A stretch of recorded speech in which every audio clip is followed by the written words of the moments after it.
Bonjour les immo-curieux et bienvenue dans notre deuxième épisode sur les marchés immobiliers. Aujourd'hui, je vais vous parler du marché spéculatif. C'est quoi un marché spéculatif? Comme le nom le dit, un marché qui implique une spéculation. C'est quoi une spéculation? C'est quand on achète un produit en dessous de la valeur du marché et on le revend au prix du marché. C'est la même chose que votre magasin de souliers. Il achète les souliers, par exemple, pour 50 $. Il les amène au magasin, il les revend à 100 $, qui est le prix du marché. C'est la même chose pour l'immobilier. Vous achetez un immeuble en bas de la valeur du marché et vous le revendez au prix du marché. En jargon immobilier, on appelle ça un flip. Dans l'immobilier, vous pouvez flipper n'importe quoi. Il existe plusieurs modèles de flip. Vous pouvez flipper la promesse d'achat. Ça veut dire que vous signez une promesse d'achat avec un vendeur et vous revendez, il y a des façons de le faire bien sûr, c'est pas juste comme ça, mais vous revendez la promesse d'achat à quelqu'un d'autre qui est intéressé à acheter la propriété pour un prix un petit peu supérieur à ce que vous l'avez proposé dans la promesse d'achat.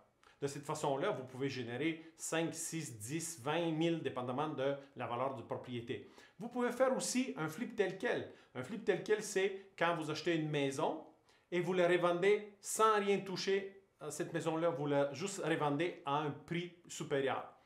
Il existe aussi flip maquillage. Vous achetez une maison, vous peinturez les fenêtres un petit peu, la façade, vous peinturez à l'intérieur, sablez les planchers un peu, arrangez la cour, plantez quelques fleurs et voilà, vous donnez une belle valeur de la maison. Vous rendez la maison juste plus attrayante et vous la vendez pour un prix qui est supérieur. Vous pouvez faire aussi un flip réparation.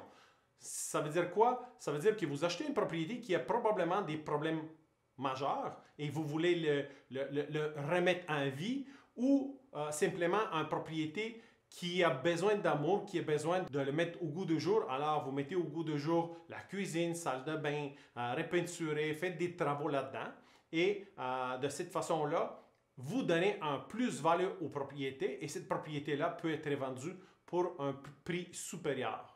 Et quand j'ai dit supérieur, il faut faire attention parce que vous ne pouvez pas revendre la propriété à un prix plus que le marché est prêt à vous payer. Vous pouvez faire aussi un flip subdivision de terrain. Par exemple, vous achetez une propriété qui a un immense terrain, vous pouvez déplacer la maison d'un côté, séparer le terrain, construire une autre maison, on embarque dans une flip construction. Vous pouvez flipper des plex, vous pouvez flipper des multilogements. Comme j'ai dit dans notre dernière vidéo, par exemple, quand vous augmentez vos revenus nets d'opération, vous pouvez augmenter la valeur économique de votre immeuble et cet immeuble déjà optimisé, vous pouvez le revendre sur le marché à un prix supérieur.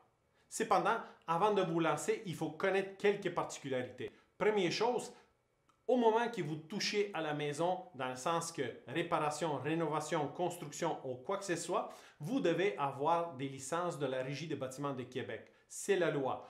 Deuxième chose que vous devez savoir, c'est que ça comporte certains risques. Par exemple, d'où viennent les risques? Les risques viennent de l'inconnu. Vous ne connaissez pas le prix de revente exact, alors vous pouvez estimer un prix, mais plus ou moins, vous ne savez pas à quel prix ça va se vendre. Alors, ça peut gruger dans vos profits.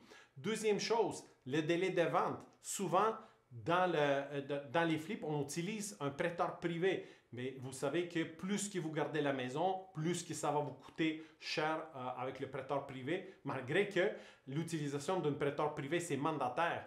C'est un coût d'opportunité. Deuxième chose, c'est des réparations. Vous ouvrez un mur et vous trouvez un problème structural. Mais ce problème structural, vous n'avez pas prévu le budget pour le réparer parce que vous ne le connaissiez pas et vous avez mal calculé vos réparations.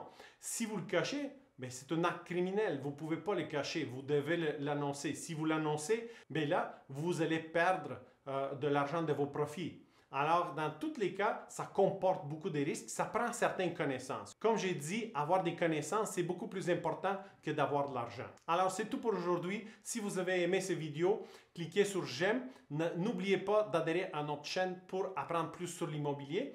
Dans les commentaires en bas, je vais vous partager le lien vers notre site internet où vous pouvez voir d'autres vidéos qui sont gratuites.